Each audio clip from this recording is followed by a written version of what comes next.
Velho, para algumas pessoas é alguém que já deu o que tinha que dar na vida. Coitados.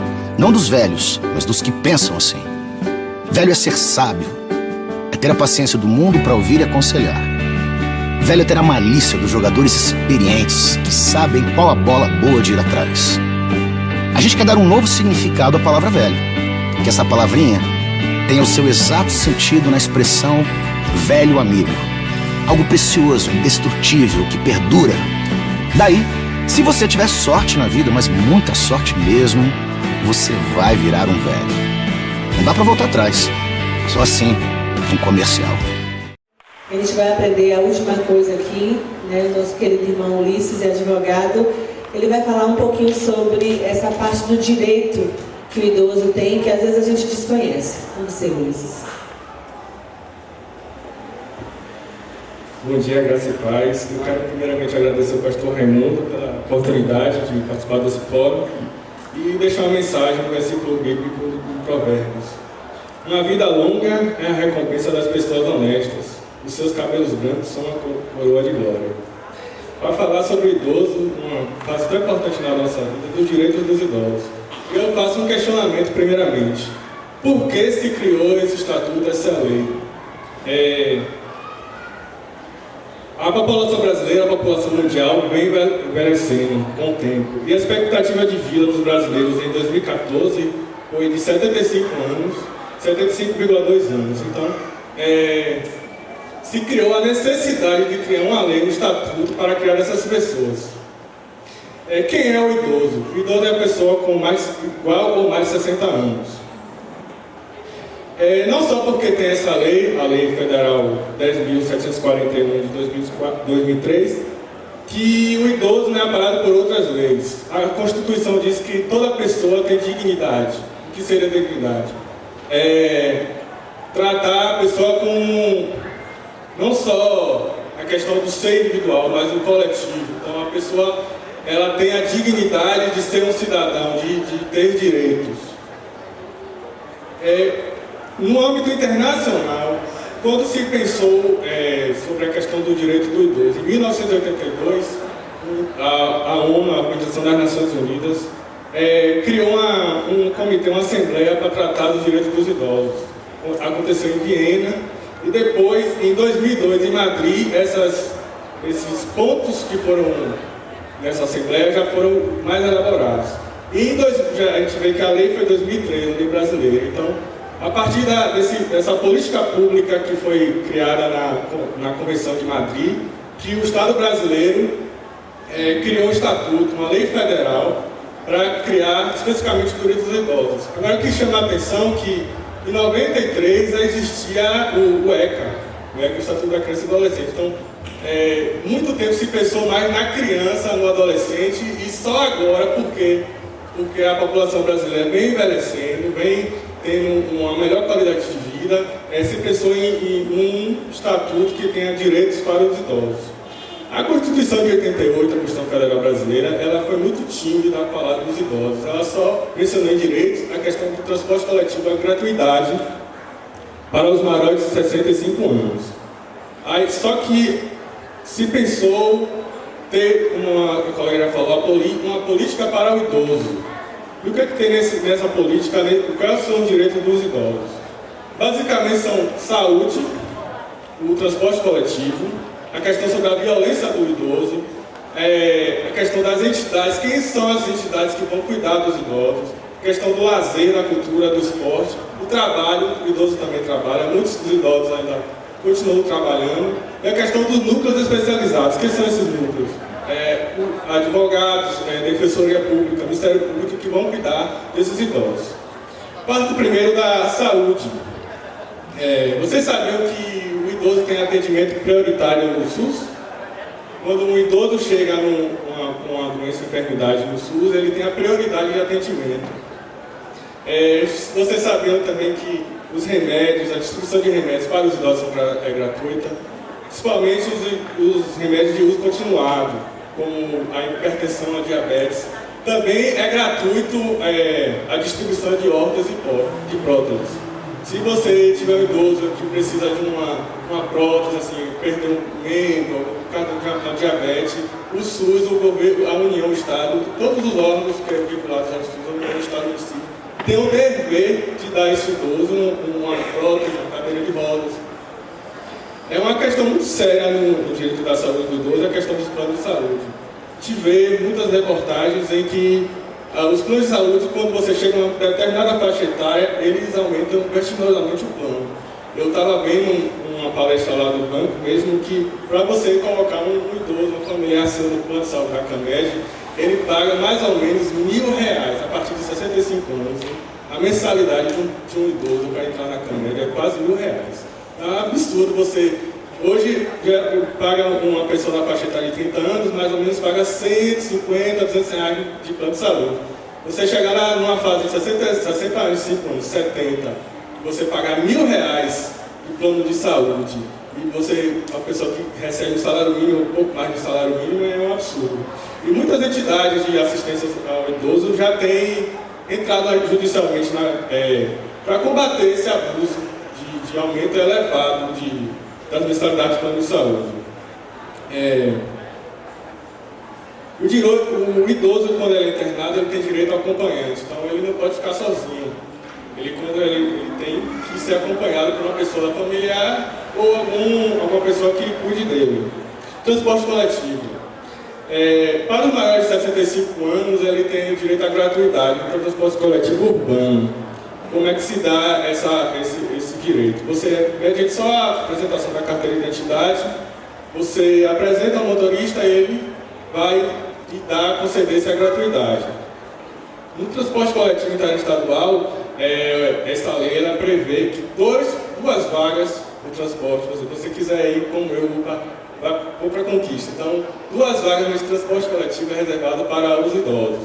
Se, no caso, já for ocupado, é direito do idoso ter 50% de desconto na passagem, no boleto de passagem. Em relação à questão da violência dos idosos, falou muito a questão do abandono, as colegas falaram do abandono, e apenas para pessoas que abandonam os idosos. Quem discriminar o idoso, impedindo ou dificultando seu acesso a operações bancárias, a gente vê muito no interior, mas acho que é no interior que eu convivo muito com o interior, de familiares que pegam o cartão magnético do idoso. Aí, dá R$50 e o salário mínimo todo fica para a família. E aí, então, o Estatuto do Idoso prevê uma pena de 6 meses a 1 ano de reclusão, além de multa. Também existe para os casos que abandonam os idosos em hospitais, em casas de saúde. Esse estatuto diz que o cuidado do idoso é no seu lar. Você não pode deixar um idoso abandonado em um asilo ou alguma casa de amparo. A lei diz que o idoso tem que ser cuidado na sua própria habitação, no seu próprio convívio familiar. Também tem qualquer pessoa que se apropria ou desvio de bens, cartão magnético, o Estatuto do Idoso prevê uma pena de 1 a 4 anos de prisão, além de multa. Em questão das entidades de assistência ao idoso, existe o Conselho Municipal do Idoso, existe também o Ministério Público, que tem a Procuradoria do Idoso, e a Vigilância Sanitária também, que pode ir em estabelecimentos e asilos para fiscalizar a higiene.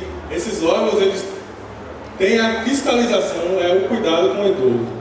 O lazer, a cultura e o esporte. Eu acho que vocês sabiam que todo idoso tem direito a 50% de desconto em atividade de cultura, lazer e esporte. Por exemplo, se você quiser ir no cinema, é só apresentar a carteira de idoso, 60 anos, você tem direito a 50% ou mais, dependendo, tem cidades que é gratuito. Você pode ir no cinema, no teatro, é gratuito para o idoso. O trabalho. Muitas pessoas falam assim, o idoso trabalhando, muitos idosos trabalham não só para manter a renda da família, porque um salário mínimo para pagar remédio, plano de saúde e outras coisas mais não dá, né? Então a gente tem que continuar trabalhando. Até pessoas também assim, conheço lá no banco pessoas que já passaram dos 60 anos, já tem mais de 30 anos de trabalho no banco e continuam trabalhando, porque gostam de trabalhar. Então, essas pessoas têm que ter o direito ao trabalho garantido. Então, não é permitido a discriminação do idoso. O trabalho do idoso tem que ter o direito ao trabalho, tem que dar acessibilidade ao idoso para trabalhar. Você tem que criar métodos que o idoso se sinta bem no ambiente de trabalho. Também, o critério de desempate do concurso público, o critério de idade também é um critério de desempate. Existem as exceções no caso de polícia, que devido às limitações até do próprio cargo, não é a idade é um requisito, mas, no geral, você evitar que o idoso não faça o preste concurso público, isso é vedado em lei. Habitação. A gente tem um problema sério no Brasil, a questão da habitação. E essa lei diz que 3% das unidades residenciais são destinadas aos idosos. Tanto por habitações dos serviços órgãos públicos, por exemplo, um programa habitacional do município, tanto em construções que há recursos públicos envolvidos. Então, se você cria um projeto de Minha Casa Minha Vida, por exemplo, 3% dessas habitações tem que ser destinadas aos idosos. E não só destinar, tem que dar condições para o idoso ter o direito de pagar, custear esse imóvel.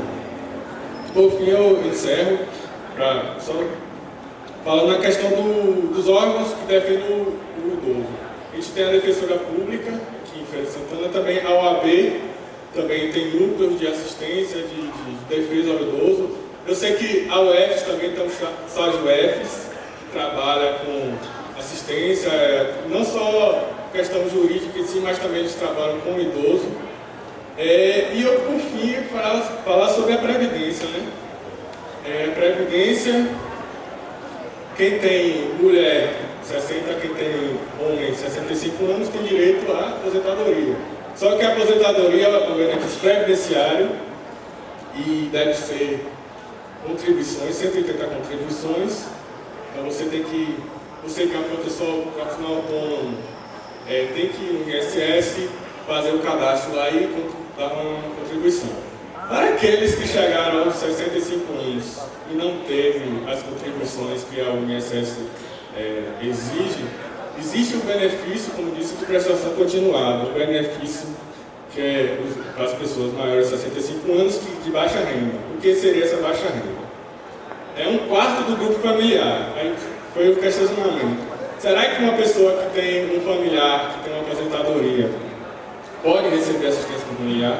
Pode, só que tem que fazer aquela continha. O grupo familiar, por exemplo, 4 pessoas.